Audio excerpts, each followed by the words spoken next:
Let's talk about putting the Xenos and Heretics to the torch today with the mighty Inferno cannon, with a review of Hellhounds and Codex Astra Militarum. Are they hot or are they not?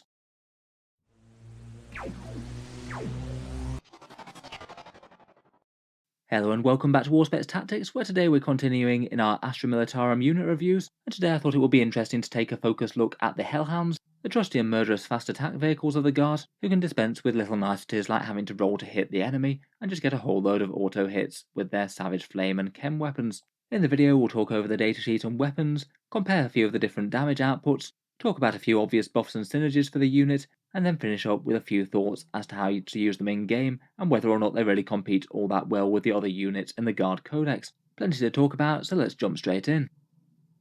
First up, I thought I'd just briefly mention the Hellhound box set, which builds you one close-range Guard flame tank built around a Chimera chassis. In the lore, these things are often sent into close-range engagements, where the enemy have to be flushed out of dense terrain like jungles or ruins, but crewing one certainly isn't an enviable thing to have to do in the Guard. Because the primary armament of the tank is an enormous flamethrower, it means that they're transporting rather a lot of liquid fuel, and if the enemy does manage to penetrate those Promethean barrels with an anti-tank weapon, then the entire thing is going to go up in a massive inferno, meaning that you're far less likely to survive the death of one of these things than, say, a tank being wrecked. Understandably, they're given a fairly wide berth on the battlefield by nearby guardsmen or other vehicles.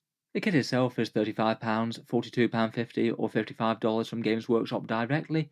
Not one of their better offerings in terms of points per dollar, mainly due to the vehicle being at least fairly cheap to field in-game. The model itself I think is nice enough. It is a full plastic kit, maybe medium age for Games Workshop's kits. The main options are the choice of hull weapon for the usual things with chimeras, and swapping out that big flame cannon for either a Devil Dog melter cannon or a Bane Wolf chem cannon. If it were me getting one, I would probably magnetise the turret so you can swap out between the three. Element Games does stock these here in the UK if you wanted to help out the channel a bit. Unfortunately, they are a direct-only Games Workshop kit, which means that the third-party discounters can't offer their usual discounts on them, so they will normally be the full price. If you were looking to pick one up in the UK though, and you did fancy buying through Element, then it does help out the channel a bit. The link is down in the video description below. In-game, the Hellhound tanks are a fast attack choice for the Imperial Guard, 110 points, the same as they were before the Codex update, and unfortunately you can't squadron them, which is kind of annoying, so it's just one per fast attack choice. You can't take more like you could before. Despite Guard not having that much fast attack, I must admit Rough Riders and Sentinels are going to give them some pretty stiff competition for the slots. Both of those are really quite decent now. Statline wise, it does move fairly quickly at 12 inches, all the better for getting those close range weapons into effective range. It's got 11 wounds at toughness 7 and a 3+ save. It's got the squadron keyword, which allows it to be ordered by tank commanders and things, plus a couple of other synergies. Weapons wise, the primary choice gives it very different roles. Either you go for some auto-hitting anti-infantry damage with the Inferno or Chem Cannon, or make it into an anti-tank vehicle with the Melter Cannon. The primary guns all get the turret weapon keyword and cost the same price. It means that the Melter Cannon will be hitting on 3s, and it means that the Inferno and Chem Cannon can fire out of combat even if they're locked up. They won't be taking the -1 to hit for that as well, so it does mean that they're maybe a bit more suited to being on the front lines than many other tanks. Profile wise, the Inferno Cannon has 18-inch range, 2d6 auto hits at strength 6, AP -2, and damage 1. A fairly generalist profile that's not too hard to go wrong with, pretty much guaranteed to stack some damage on everything, but usually going to be a lot more effective against light infantry with 1 wound. It's got better AP than its previous version in the Codex. The Chem Cannon alternative is much closer range, only at 12 inches. This one gets you less hits at D3+3. It's strength 2, AP -3, and damage 2, but it's got a special rule where it auto wounds non-vehicles on a 2+. Really quite nice if you're going after monsters in particular, that, as wounding them on 2s is great. We'll compare their damage output in a second, but the Chem Cannon is really for killing elite infantry, and the Inferno Cannon for killing light infantry. Then finally we've got the Melter Cannon, which got a big boost in the new book. D3 shots at 24-inch range, strength 9, AP -4, and damage D6+2. Plus it also has the blast and the melter rule, giving it an extra 2 damage within 12-inch range. If you do get a shot through this punch through in melter range, then that's D6+4, which is pretty big.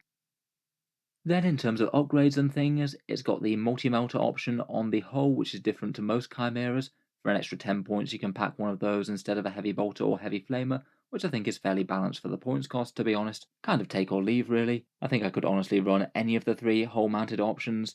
The heavy flamer though is perhaps particularly tempting as it's got pretty good synergy with the Inferno cannon or Chem cannon. You're going to be getting at close range anyway and wanting to target infantry, which is exactly what you want the heavy flamer to do. I feel like the most obvious choices are to go full on anti-tank with the melter cannon and multi-melter, or go full on anti-infantry with the Inferno cannon or Chem cannon plus flamer. Then you've got the option for 3 upgrades: armoured tracks, dozer blade, or hunter killer missile. To be honest, I'm not super enthused about any of them. The dozer blade seems pretty expensive to me. The hunter killer missile is kind of take or leave, maybe not terrible for an alpha strike. Armoured tracks I think is the most tempting for me, giving you a +1 save against damage 1 weapons, though usually it's not going to be the biggest deal for tanks. Kind of annoying that armoured tracks no longer gives you the immunity to degrading its movement characteristic. That was really nice for Hellhounds wanting to get close in the past. Finally, the tanks explode on a 5+, D3 wounds within 6 inches, and all variants explode now. It's not got quite as much risk of blowing up as they previously used to, but it does mean that you probably want to give them a little bit of a wide berth as you would in the lore. Maybe just a little bit less tempting to have one of these deployed in the middle of a big formation due to a little bit more risk of it blowing up and showering your army in mortal wounds. Overall, as a vehicle, I think it's got some strengths and weaknesses. Auto-hitting weaponry is really quite nice for the guard, good against modifiers, and very nice in Overwatch. And it also means that if they do get into combat, then you can auto-hit in melee as well, which makes it quite intimidating. As vehicles go, they're really quite cheap and expendable at only 110 points, plus quite fast at 12 inches, and both of the hull weapons are quite tempting, particularly when you get close. As for downsides, they're not particularly hard to kill at only toughness 7 and a 3+ save. 9th edition has loads of scary anti-tank weapons that'll go straight through that. The flame weapons are both a bit close range, and sometimes they're just going to be useless in the first turn. They are fairly monodimensional as well, and they'll struggle against hard targets, say if you're matching up against Imperial Knights. The explosion, as mentioned as well, does have the chance to take out some of your own troops if it's killed early, when it's nearby most of the rest of your army.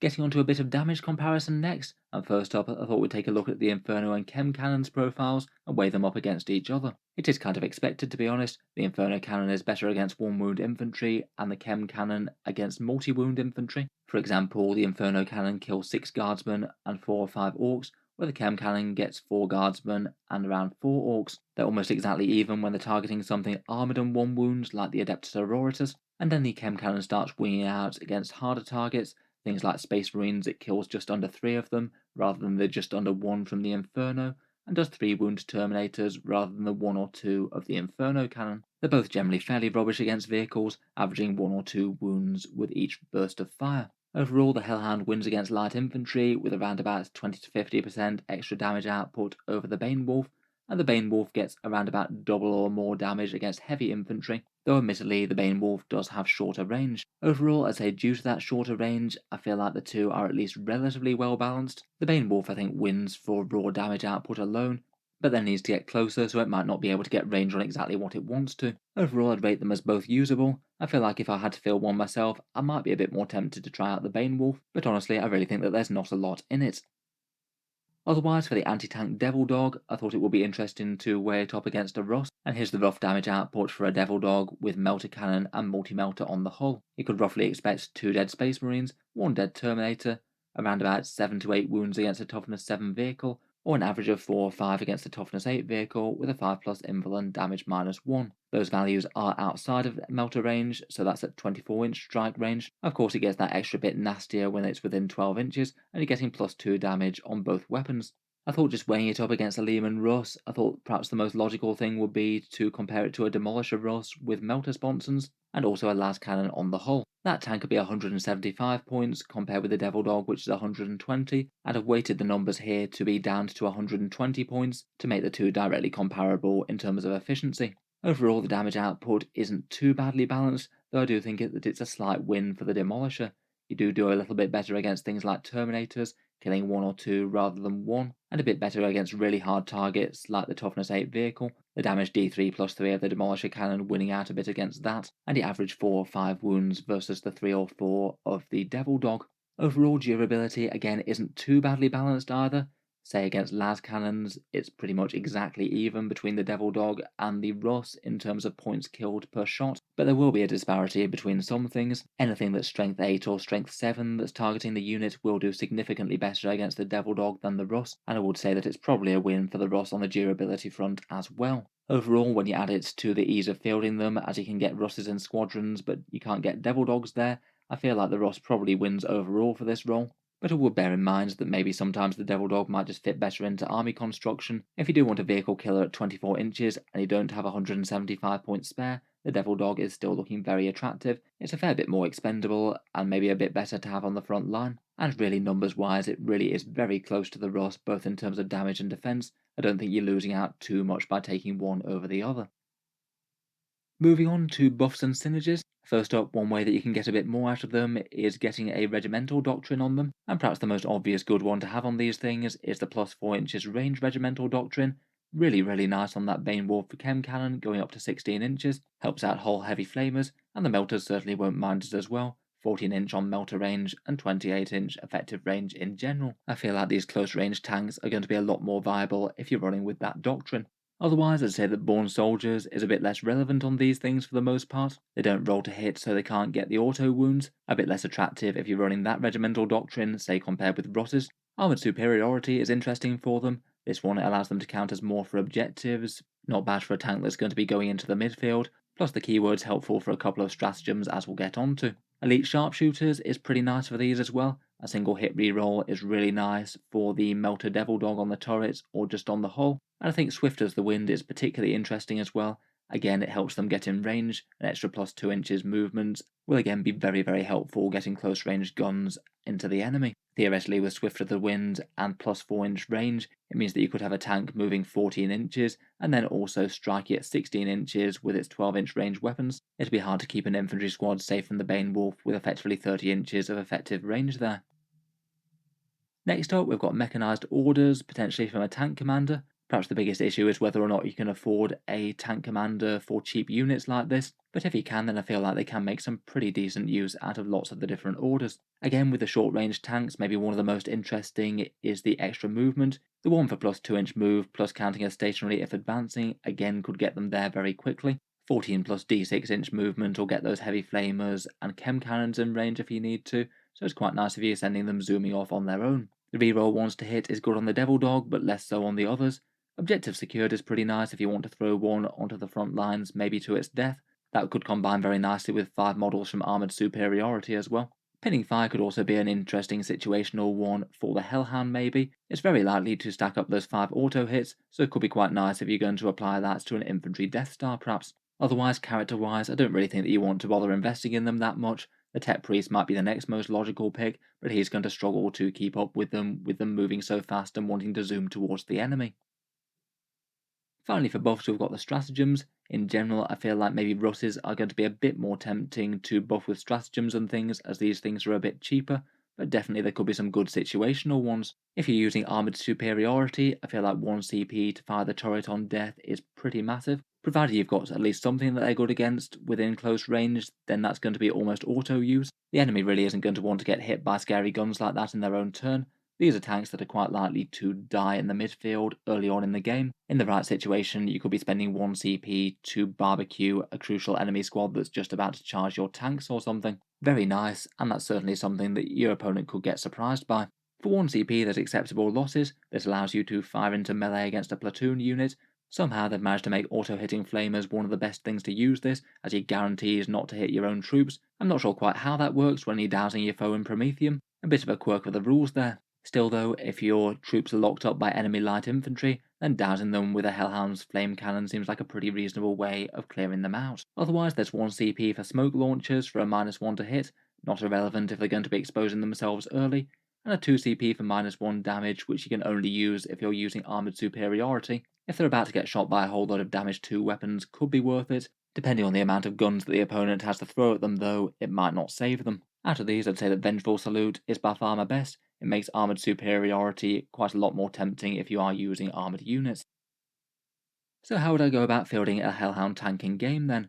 I think if it were me, I'd generally be more tempted to take one of the auto-hitting variants, either the Hellhound or the Bane Wolf, couple them with a heavy flamer on the hull, and then lightly deploy them on the flanks. They're quite a cool choice for being outlying units as they're fairly fast, and they're quite good for skirmishing with other lighter enemy infantry units and things barbecuing, fast-moving infiltrators or forward deployment units, and being a less central unit to the army, maybe a bit better at working independently of orders and things. They also maybe lack the raw durability to hold the middle, and you perhaps don't want them exactly in the middle of your army if they've got a higher explosion risk. It might be a bit of a trade-off in army construction though. If you're playing with secondaries and you're using that inflexible commands trait, then you might want to have all your units within range of a tank commander. Then I feel like that might make aggressive hellhounds and things just a little bit less tempting. Otherwise though, if we are talking about the anti-infantry versions, generally they want to be hunting down infantry, and probably the best ways to invest stratagems in them are shooting and death if you've got armoured superiority, or Overwatch if you're charged by something light. You could play them quite differently depending on the enemy as well,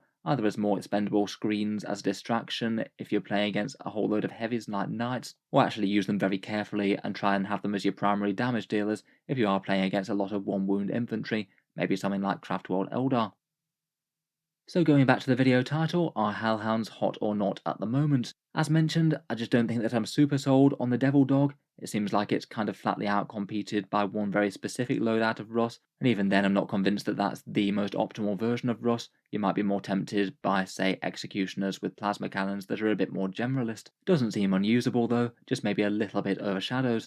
The Hellhound and Banewolf again also have issues. Perhaps their biggest issue is they're a bit monotask and not very generalist. They've got slightly short range, and just in some matchups they might struggle to reach the units that they're going to be most effective against. I'd be most tempted by the Banewolf, as it's a lot more effective against medium infantry and can still do very heavy damage to light infantry, but you probably want to use it in an army when you're using the plus 4-inch range one, or have some other way of boosting its movement. I wouldn't field lots of them, maybe one or two to act as outriders for the army.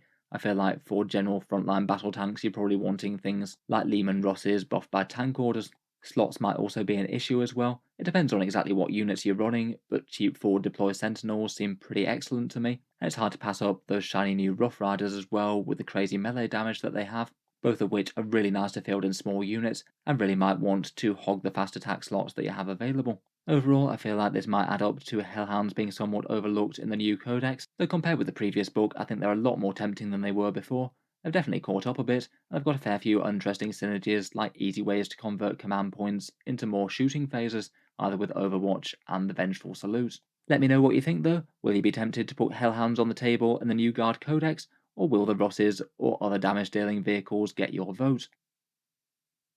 If you've enjoyed the video, then feel free to subscribe to Auspex Tactics, or I'll certainly keep the regular 40k content coming. I'll have plenty more for the Guard coming out, including a lot more unit reviews.